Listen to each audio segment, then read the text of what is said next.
Hi, I'm Roman from Yanfeng, and with my partner here, Leo. Um, we are both based here in Sunnyvale, California since last year. And today I'm going to touch a little bit about what Yanfeng does globally as well as locally, and how, as a member of Plug and Play since early this year, we're interacting with some startups and other partners in the Bay Area. So Yanfeng is all about better life on board. I know there were some industry partners here talking about what they do, but what we do is pretty much anything except seats and the steering wheel. So anything that relates to what you actually see inside the vehicle or you're proud of when you own a car, most probably we've done at least some, if not all of that in the vehicle. This is just a glimpse of some of the customers we have, and some of them are based here in the Bay Area, but we have a lot of Chinese, European, as well as North American customers. This is our current portfolio. We're proud of it, of course. The current products are instrument panel, door panels, floor consoles, as well as overhead consoles. But more importantly, we're concerned about what the future is and how that defines what we do today as well as in the near term. So some of the new products we're bringing to life are smart surfaces. Here's an example of a show property from Frankfurt last year. Also adaptive interiors, light solutions, as well as some advanced manufacturing. Looking into some of the adjacent product areas, trim, deco trim, ambient lighting, air vents. So that's what we're currently incrementally innovating. Of course, we're proud of it, but what really is exciting is how quickly the industry is changing and how quickly we're starting to adapt in order to be the total interior integrator of future vehicles. So we see a lot of changes coming out of AV. Our beliefs is autonomous vehicle experience is going to completely redefine our experience inside vehicles. I don't think today any of us could honestly predict what that's going to look like. How many of you have been having experience driving an autonomous vehicle? I see 4 or 5 hands, 6 maybe. So for the rest of you that have not, I did have an opportunity to have an autonomous vehicle ride. In about 5 minutes in that experience, I was convinced I want to own this thing, or I want to call it on my phone tomorrow. I don't want to wait for that technology to be available, because the amount of time we're going to get back and the amount of different experiences or type of experiences we're going to have, it's beyond belief. It's really amazing. Of course, safety and everything needs to be addressed for all of us to have access to that type of experience, but it's impressive what we're going to go through in the next 10 to 20 years. Connectivity, of course, it's a big part of it. Since we're going to have so much time, we're going to be exposed to all kind of services and experiences that we didn't have before in vehicles. E-mobility and car sharing.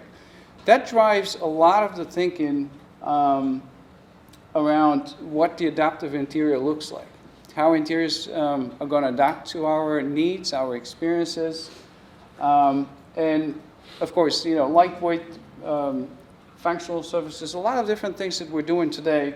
But more importantly, how we bring this to the public attention, as well as how do we expose our customers and partner to it.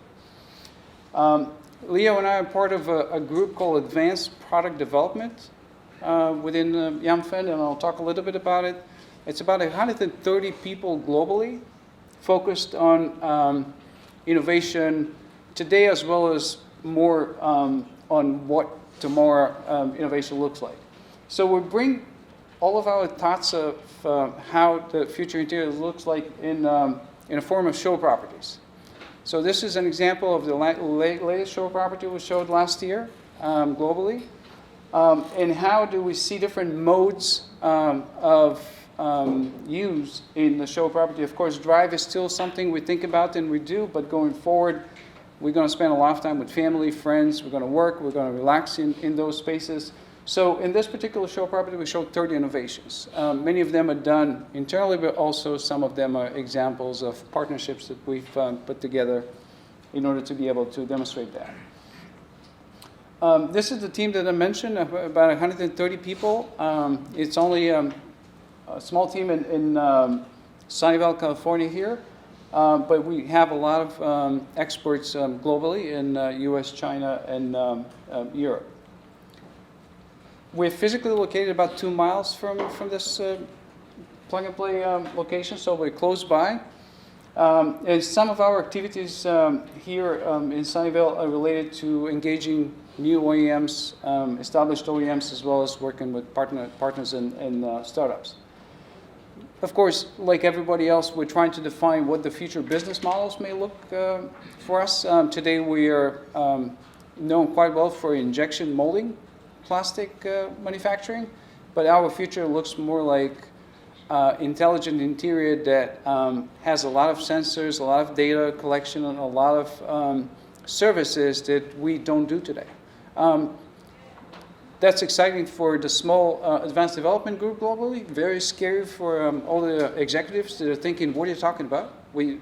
Hold on. This is not what we normally do."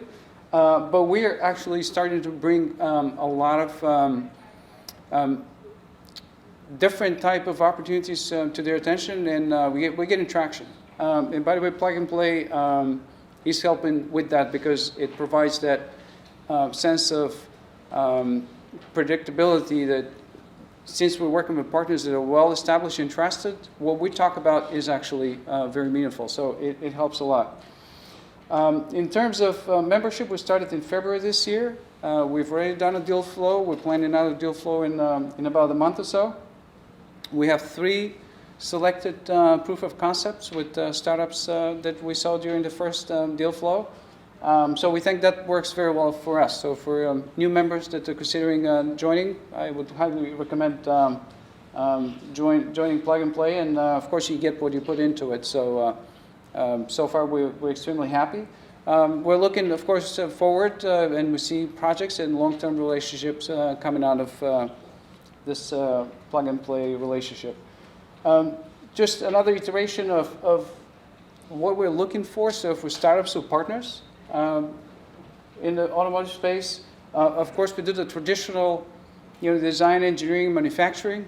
But also we're seeing the reality of how user experience is going to define what we're doing going forward, as well as we need to adapt to consumer technology, how that's integrated in cars. How many of you use your central display either for mapping or other services that are also available on your phone? How many of you are using? Very few, I see hands, because most of us are so addicted to our cell phones, including me. I will find a place in a dashboard and put it right there, because that's where I want it.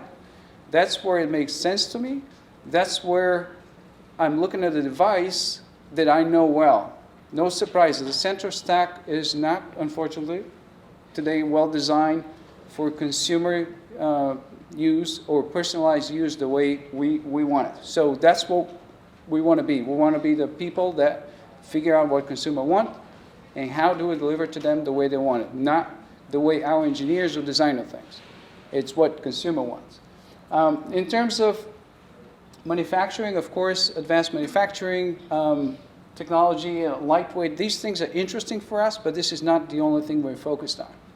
So if you have other ideas, adjacent verticals, you have interesting ideas, thoughts, please come and share those with us. We're open. This is my last slide, and I just want to bring everybody's attention to what we see in other people. I mean, this is not necessarily our research, but we see a lot of technology that will enable services on demand, door-to-door, multimodal, and seamless user experience. But more excitingly, the size of the market, and if this is true, and we think very well maybe, by 2050 will be about $7 trillion. So I checked yesterday. Only China and US have higher GDP than $7 trillion today. So we're talking about a global economy the size of, half the size of China today. So we're talking about lots of money coming into this industry. The exciting thing about Yanfeng is on many of these options of new mobility, we see cars or some type of vehicle that will be providing either people, goods, or other type of services where we see a lot of opportunities for interior products.